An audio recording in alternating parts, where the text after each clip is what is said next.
Hello YouTube. Today I'm going to go through an article posted to BBC News on February 12th, 2016, entitled Firms Forced to Reveal Gender Pay Gap. Now before we go through the article, I just want to talk about that title, Firms Forced. Now, I don't know about you, but I have an instant reaction to that term, especially when it comes to businesses. When you're talking about forcing a business to do something, you better have a really good reason to do that. Because, for example, like imagine that you started your own business and, you wanted to run it however you want to run it. It's your business. It's your time, sweat, and effort and money put into it. And now people are forcing you to do certain things that might end up harming your business. Because think about it, firms forced to reveal gender pay gap. Now, we'll go through the article and we'll see exactly what this means, what the specific thing that they're forced to do will be.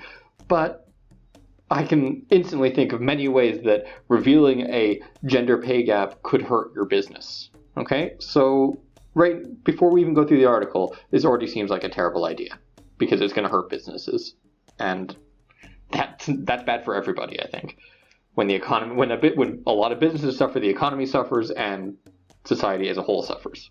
That's my thinking, at least. So let's see what we have here. Companies that fail to address pay differences between male and female employees will be highlighted in new league tables under plans announced on Friday. So, companies that fail to address pay differences. So, companies that haven't just looked through their company and said, okay, well, let's see, we have our upper management is 90% male, and receptionists are 90% female, so we'll just pay upper management and receptionists the same, and that will balance out our gender pay gap. That would be one way of addressing the pay difference. Or they could, try and hire more women for those upper management positions and more men for receptionists, except they might have a hard time finding women who are interested in those upper management positions and who are also qualified. But we don't care about that. Who cares? It doesn't matter how you get to equal pay. It just matters that you get to it, right? Because if you don't, we're going to publish the fact that you're not paying men and women equally in your company in a league table. So as if it's a competition, who can be the most equal in terms of their pay between men and women in their company. Those with more than 250 employees will be forced to reveal their pay gap. The regulations will affect about 8,000 employers across the UK. So 8,000 different businesses are going to be forced to show the difference between male and female pay. And I wonder if, how many of them are going to get a chance to explain why there's a difference. Maybe, for example, you're an engineering firm and there just aren't that many female engineers. So just by random chance, even if you just took all your employees and just randomly assigned them jobs in the company, the odds are the men are going to make up the majority of the highest paid positions. So what are those companies supposed to do? There's probably literally nothing they can do other than just pay unqualified women ridiculous amounts just to not end up as appearing as being sexist, basically, because that's what this is about. They will need to start calculating the pay gap from April 2017, 12 months ahead of the first tables being published. Latest figures suggest that women in the UK still earn, on average, 20% less than men. Just look at the wording here. Just look at this. Latest figures suggest that women in the UK still earn, on average, 20% less than men, as if this is some ongoing issue that will eventually have a solution. It's never, unless you absolutely fundamentally change society and somehow allow men to give birth, there is always going to be an earnings gap. That's what these people don't understand. As long as, even if everything else was equal in society, there was no gender roles, men and women were equally likely to work, all that kind of thing. women would still earn less because they would still have babies and they would still have physically not be able to work for a certain part of their careers. So they'd fall behind men in their career path. So there's always going to be a gap. Always. So this language of, oh, there's still a pay gap, as if that's something shameful and needs to be stopped. I mean, I did a video myself defending the fact that there is probably some situations in which women face problems men don't in the business world.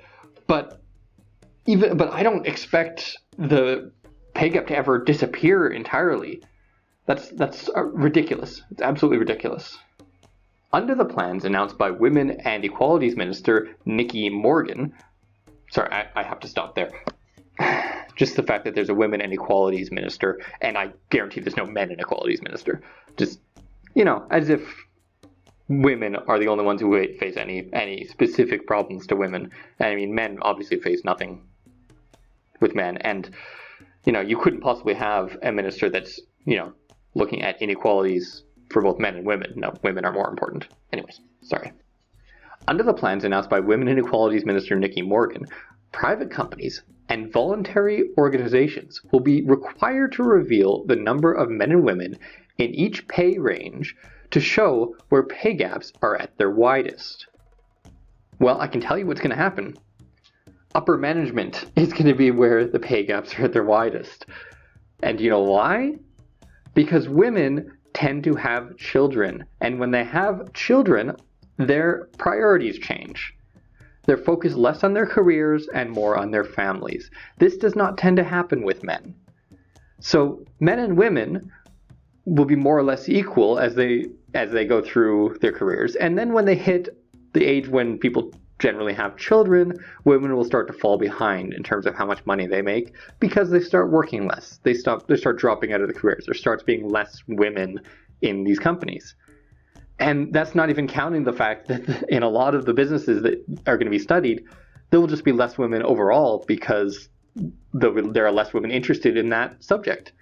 There are less women interested in engineering and math and science and business in general. Like women don't like the highly competitive fields usually because women tend not to be as competitive as men. This is just something that a general gender difference. I don't know if it's due to gender roles or biology. It doesn't really matter. It's a fact. So we already know what this is going to find. I don't know what they're trying to accomplish here. Well, that's not true. I know exactly what they're trying to accomplish here. I disagree with their goals. Employers must also publish their gender pay gap on their websites. They will have to report every year, and senior executives will be expected to sign off the figures personally. So first of all, what about businesses that don't have a website? I mean, now we're mandating that businesses have to have a website. I'm not sure. As far as I know, there's no UK law that says companies have to have a website. So there you go. You've just created a new thing that companies have to have a website. And not only that, not only do they have to have a website, but you're telling them what they must have on their website. And does it have to be on their front page? Does it have to be like front and center on their front page? Like, Joe's Dry Cleaning with 250 employees has a website, and right there in the middle, it's like, oh, well, our dry cleaners are 90% men. Sorry. Right? And it has to be signed off by senior executives personally. So the executives basically are taking personal responsibility for this, as if it's their fault, as if there's something they could have done differently. And, they could have hired women instead of men, even if the woman was less qualified.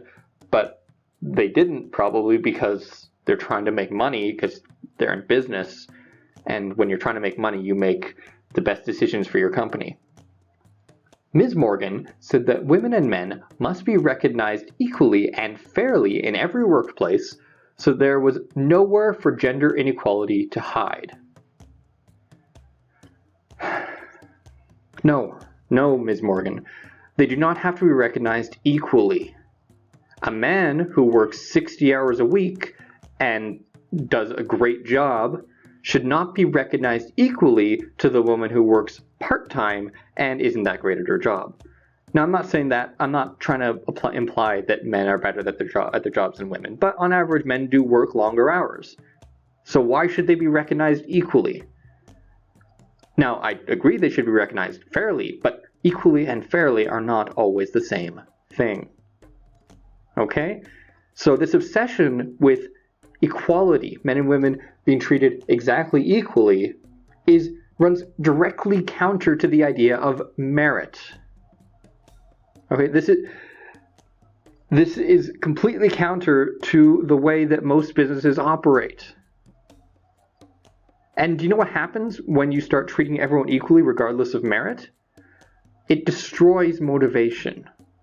Okay, if you are working 60 hours a week and you see that you're being recognized and paid as much as the person who works 15 hours a week, then why the heck are you going to work so hard? Why are you going to bother working 60 hours a week? So you're going to start working less hard, and the person working 15 hours a week will say, hey, look, I'm getting recognized for doing practically nothing, so why should I work hard? So nobody's going to work hard. The business is going to suffer. They might even go bankrupt. All these people are going to lose their jobs, and the economy is going to get destroyed. Now, that's an extreme situation, but it's also not completely unrealistic. No name and shame. I'm calling on women across Britain to use their position as employees and consumers to demand more from businesses, ensuring their talents are given the recognition and reward they deserve, she said. Okay, and do you have any evidence that that's not already happening? See, you're assuming that women across Britain are not getting the recognition and reward they deserve. But what if they already are, and the result is that they're paid less? That obviously hasn't even entered her brain. This is not even a possibility to her. In her mind, women and men automatically deserve this exact same recognition and reward. I mean, the only reason that they don't, it must be because of sexism, because of horrible, horrible inequality that must be fixed. Carolyn Fairburn, CBI Director General, said that the league table should not be used to name and shame firms because data could only give a partial figure. Factors such as the mix of part-time and full-time workers as well as sectoral differences need to be taken into account. Yes, Carolyn, that's wonderful that you think that they shouldn't be used, but you must be the most naive person in the world if you think that they won't be used in that way. I'll tell you exactly what's going to happen if and when this happens.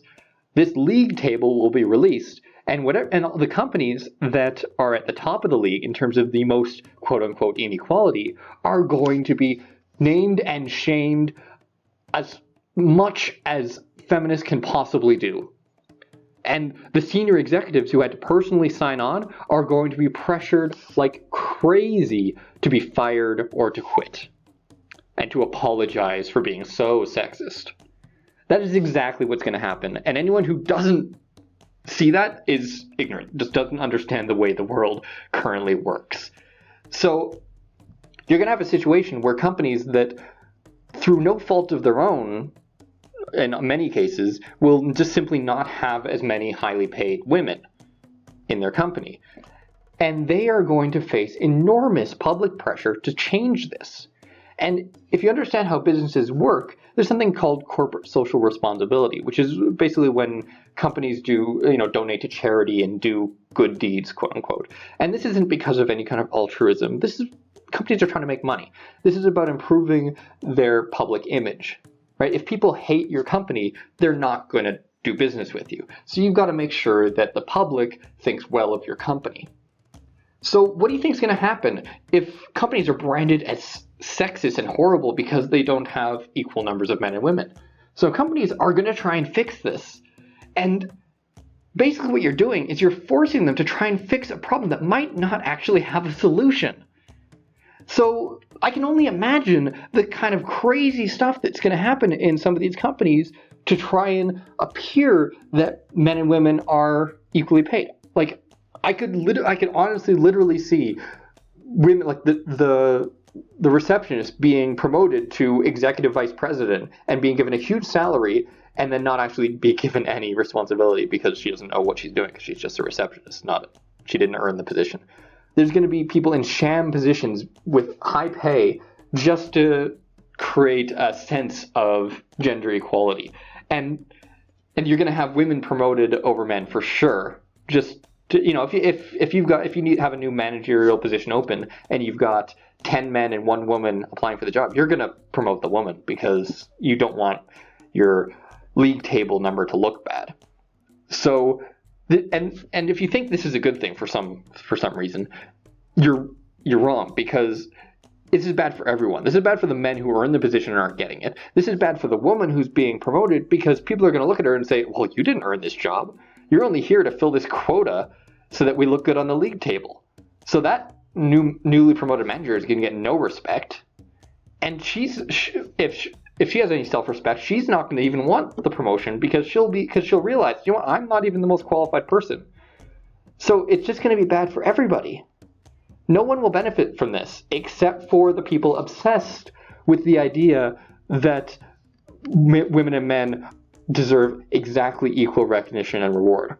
Like, they'll be happy. They'll be able to say, oh, look, we have such an equal society. It's so wonderful. But in the real world, in people's day-to-day lives, this is just going to make things worse.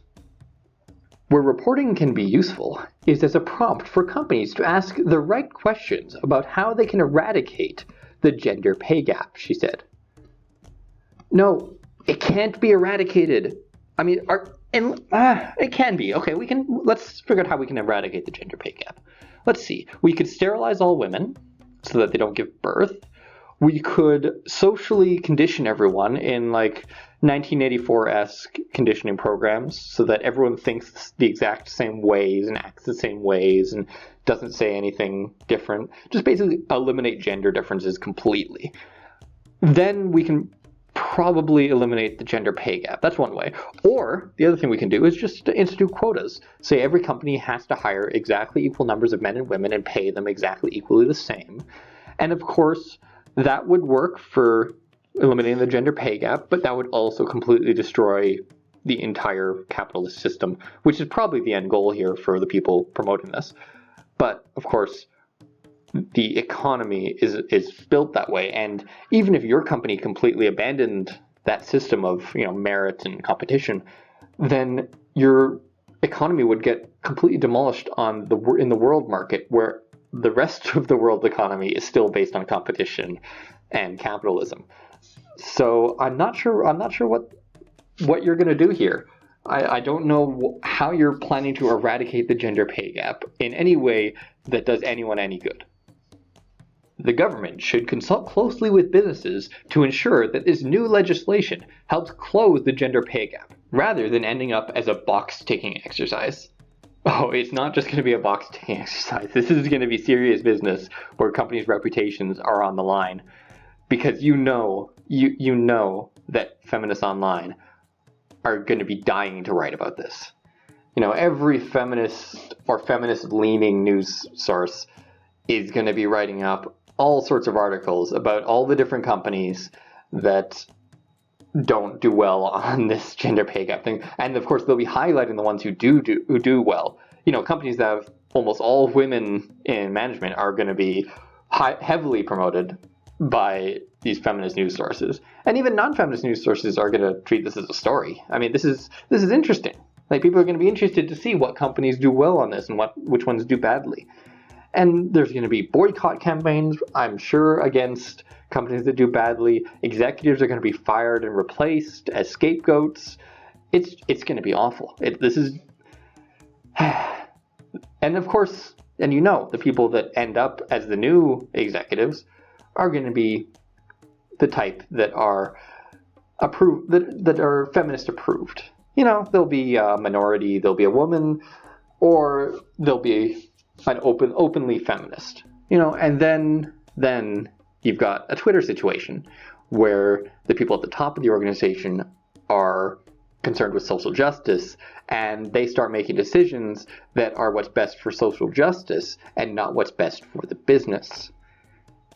So you're going to have a lot of businesses that end up putting social justice types at the top, and then they promptly will run their business into the ground.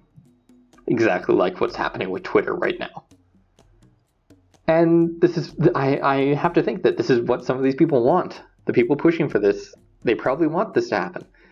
Any company that's run primarily by men is part of this horrible patriarchal system, and so probably does deserve to die in their mind.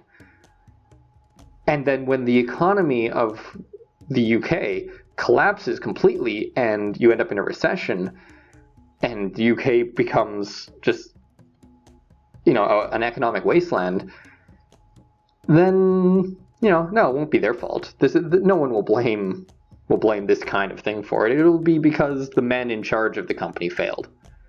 And the solution to that? More feminism. The solution to that will be having women and minorities in charge because, if white men are in charge, they ruin everything. See, look at how they destroyed the economy. However, Chartered Management Institute chief executive Anne Franke argued, publishing league tables will drive diversity, bringing benefits not just to women, but to business. Closing the pay gap will open the talent pipeline, increase management quality, and boost productivity. Buzzword, buzzword, buzzword, buzzword, buzzword. So first of all, this sentence starts with however, as if it's refuting anything that's been said, but no, this is just arguing further for this. This article has included no arguments against this idea. And let's look at this again. Closing the pay gap will open the talent pipeline. What does that even mean? Open the talent pipeline. That's almost meaningless. Open the talent pipeline. I think what they mean is that more people will be available to join companies, as if that's not already true. It will increase management quality. No, it won't. And this is, I guess, is just assuming that women make better managers just because they're women. Is that what this is? And boost productivity. No, it won't. I've already explained exactly why it won't boost productivity. But no, I'm kind of surprised that someone at the Chartered Management Institute, which I assume is some sort of consulting organization, would actually think that this is a good thing. But I'm just going to assume that they're probably an ideologue to believe this, because if you understand business at all, then you'll know that this is going to be a horrible thing from a business perspective. And the TUC said the plans did not go far enough. We're disappointed that firms won't have to publish their gender pay gap figures until 2018, said Frances O'Grady, the TUC's general secretary.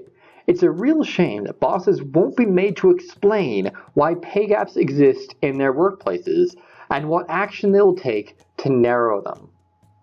Yes, it's a real shame that we can't, publicly shame these people for things that in all likelihood are not their fault. I mean, yeah, I know this Frances O'Grady person really wants to get the pitchforks and torches out, but she's going to have to wait until 2018. I'm so sorry, Frances. That sentiment was echoed by Kate Green, the Shadow Minister for Women and Equality. Again, another Minister for Women and Equality. Wonderful. At this rate, it will be another 47 years until the gap is closed. So we haven't a moment to lose, she said. No, Kate, it's not going to be 47 years. It's going to be 47 billion years. It's never going to completely close, as I already explained.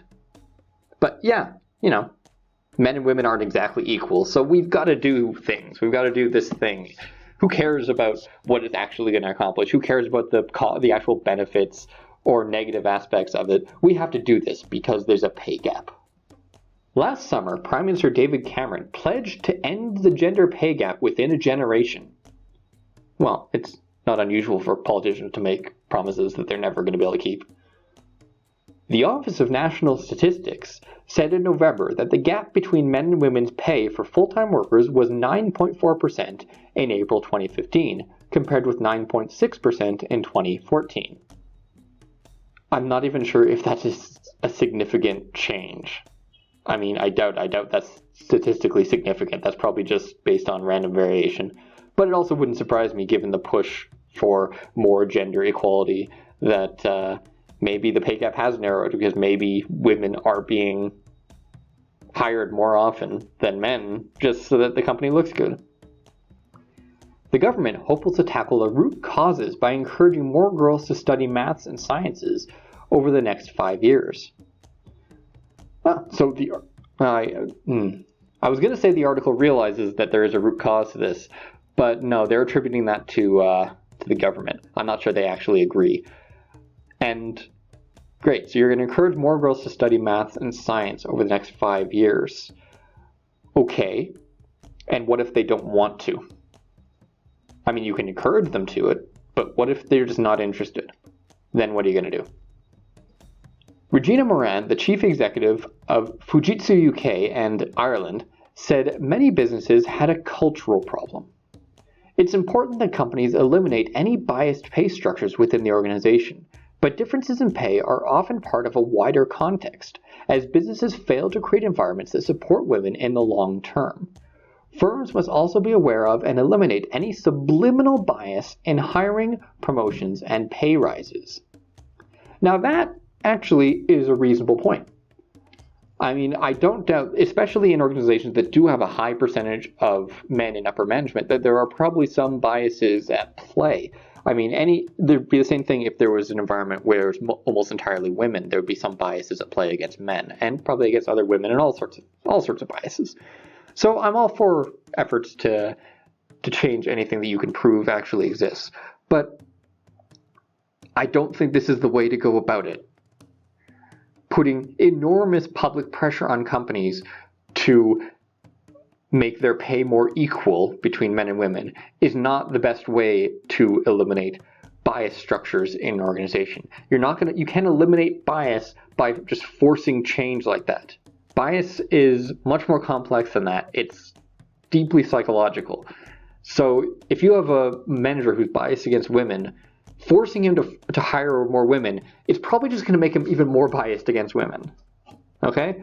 So you're going to have to do much more complex solutions to if you want to fix that problem. And that's where the article ends. There are no comments that I can find because, who cares what people think? Now, it's funny that their article ended with bias because that was an incredibly biased article. There was no one quoted who actually disagreed with this plan. It was presented as entirely a positive thing. No one even mentioned the obvious ramifications that will come up with this. They brushed aside the idea that there would be naming and shaming, where someone said there shouldn't be. But there will. There will be naming and shaming, and you can't stop people from naming and shaming these companies if you're going to publish it on their website. This is scary. This is one of those scary things that's going to happen. It's it's one thing for feminists to complain about the wage gap and say, oh, we need to change it. It's another when the government is bowing to their demands, and this is just the first step, because the next thing the government, so first the government is forcing them to reveal their pay gap figures. Now, what do you think is going to happen when 5 or 10 years later those numbers are still like that? There's still a pay gap because there's nothing that companies can legitimately do to fix it. Well, then you're going to have the government probably mandating that they must fix their pay gap. It's like, oh, you have 2 years to have exactly equal pay between men and women, or you're going to suffer sanctions or something along those lines. And, of course, enormous public pressure. And you're walking slowly towards a completely anti-capitalist state where who cares about, having a successful business? Who cares about, a strong economy and businesses making money and, people being rewarded for merit and all that? No, what matters is what's between your legs. And I'm sure what's next is what color your skin is. That'll be the next thing. There'll be a racial pay gap issue. And then, boards of directors will look like the rainbow, and they'll be full of complete incompetence, but who cares? They look right.